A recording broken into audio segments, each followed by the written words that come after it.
दोस्तों, मैंने आपके साथ प्रॉमिस किया था कि बाकी के एरियर्स के बारे में, पहले डीए के बारे में, क्लरिकल स्टाफ, ऑफिसर स्टाफ की सैलरी के बारे में मैं बता चुका हूँ।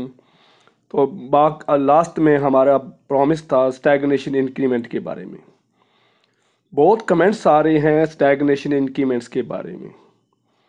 2014 में जो रिटायर हुआ है वो भी पूछता है कि मेरा कोई इंक्रीमेंट बन रहा है।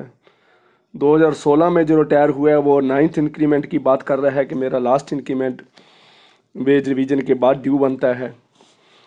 तो बहुत कमेंट्स हैं, बहुत क्वेश्चन हैं स्टैग्नेशन इंक्रीमेंट के बारे में, पर अभी तक किसी भी बैंक ने कोई डिटेल्ड सर्कुलर स्टैग्नेशन इंक्रीमेंट के ऊपर इशू नहीं किया है, क्योंकि उसमें कुछ अनोमलीज रह जाती हैं। मान लीजिए एक आदमी अप्रैल 16 में रिटायर हुआ, अप्रैल 16 में उसने स्टैग्नेशन इंक्रीमेंट लिया, उसका जो एडिशनल स्टैग्नेशन इंक्रीमेंट है वो अप्रैल 17, 17 अप्रैल, 18 अप्रैल, 19 2019 अप्रैल में उसका स्टैग्नेशन इंक्रीमेंट ड्यू हो गया। 1 नवंबर 17 से वेज रिवीजन हुई है, तो उसका जो स्टैग्नेशन इंक्रीमेंट है वो बनता है। तो इस हिसाब से मैं आज आपको चार्ट भी दिखा रहा हूँ। जो चार्ट AIBE ने डाला है, सोशल मीडिया से मैंने लिया है, AIBE के वेबसाइट के पर भी, फेसबुक वेबसाइट के ऊपर भी शायद ये आ चुका होगा, लेकिन मेरे को उसमें मिला है। तो सबसे पहले वीडियो शुरू करने से पहले एक तो मैं मुबारकबाद देता हूँ बैंकर भाइयों, PSU के बैंकर्स, पब्लिक सेक्टर अंडरटेकिंग के बैंकर, जिसके बारे में निर्मला सीतारमन जी ने आज ट्वीट किया है कि PSU बैंकर्स ने जो लोन देने में पेंडेमिक के टाइम ट्रेडर्स को उसको लोन हेल्प करी है, उसके बारे में मैं आपको उसकी लाइन पढ़ के सुनाई देता हूँ तो बहुत अच्छा लगेगा। निर्मला सीतारमन जी ने ट्वीट किया है उसको, उन्होंने ये कहा है कि प्राइवेट सेक्टर जो है थोड़ा डरता है, लेकिन इन्होंने जो कमाल किया है उसके बारे में उन्होंने बात करी है। Public sector bank lead in loan revival as private banks fear defaulting. ये मैं आपको दिखा रहा हूँ एक ट्वीट उसका।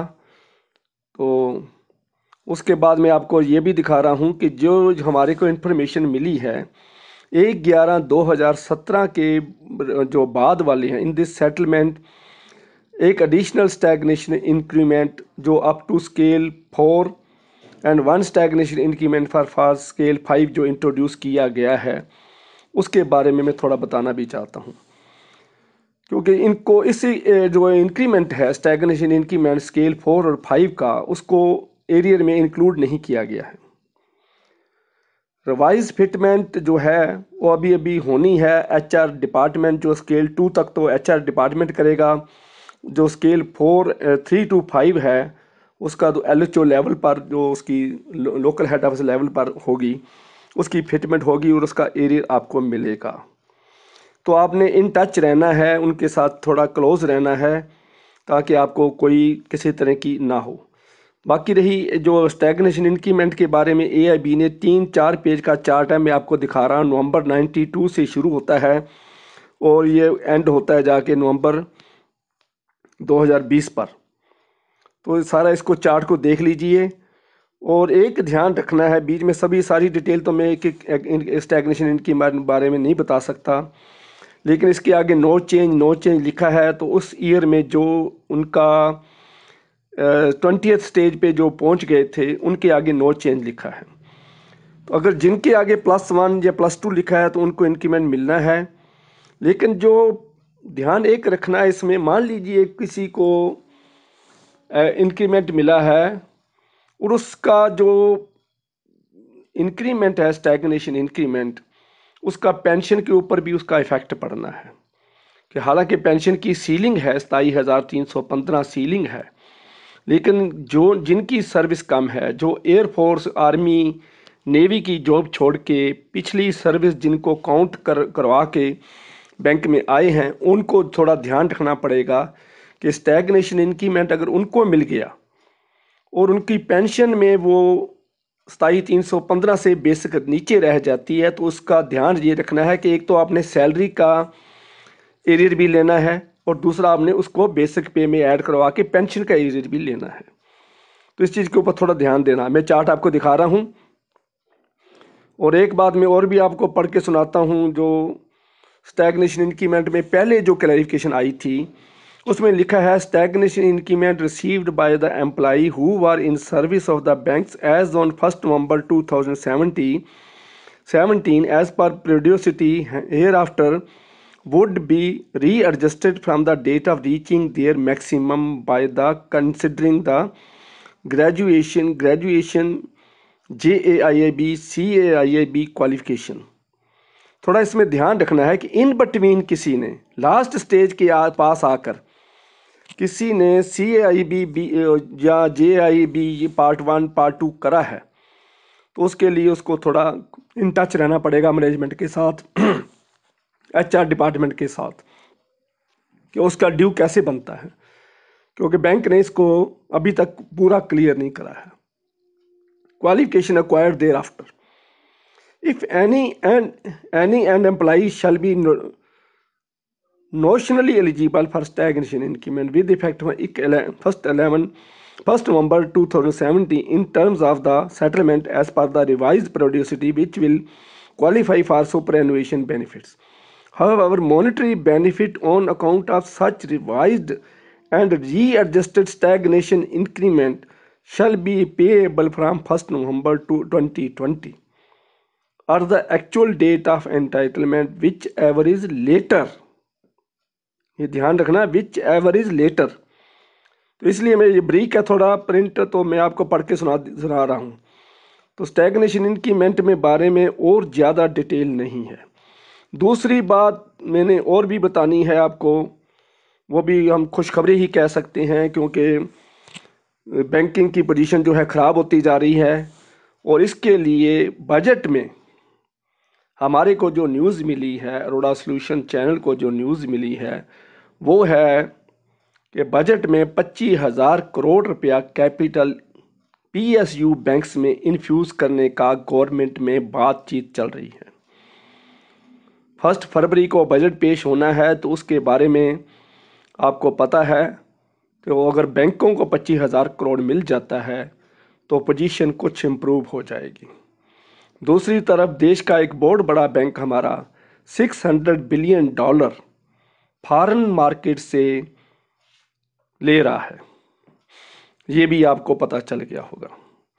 तो ये सारी बातें एक ही वीडियो में इसलिए बताना चाहता हूँ कि छोटे छोटे टॉपिक्स हैं, इशू बहुत बड़ा है लेकिन बताने में छोटा लगता है, तो इसलिए मैंने आपको बताना ही ठीक समझा कि फरवरी के बजट में 25,000 करोड़ की बातचीत सरकारी अदारों में चल रही है। तो मेरे पास इन्फॉर्मेशन आई तो मैंने आपके साथ शेयर करना ठीक समझा है। चार्ट को एक बार बारीकी से ध्यान से देखें, और कमेंट्स बार बार इसके ऊपर स्टैग्नेशन इंक्रीमेंट, क्योंकि बहुत लंबी लंबी डिटेल लिख देते हैं, फिर मैं उसको पढ़ के देखता हूँ, बीच में निकलता कुछ नहीं है।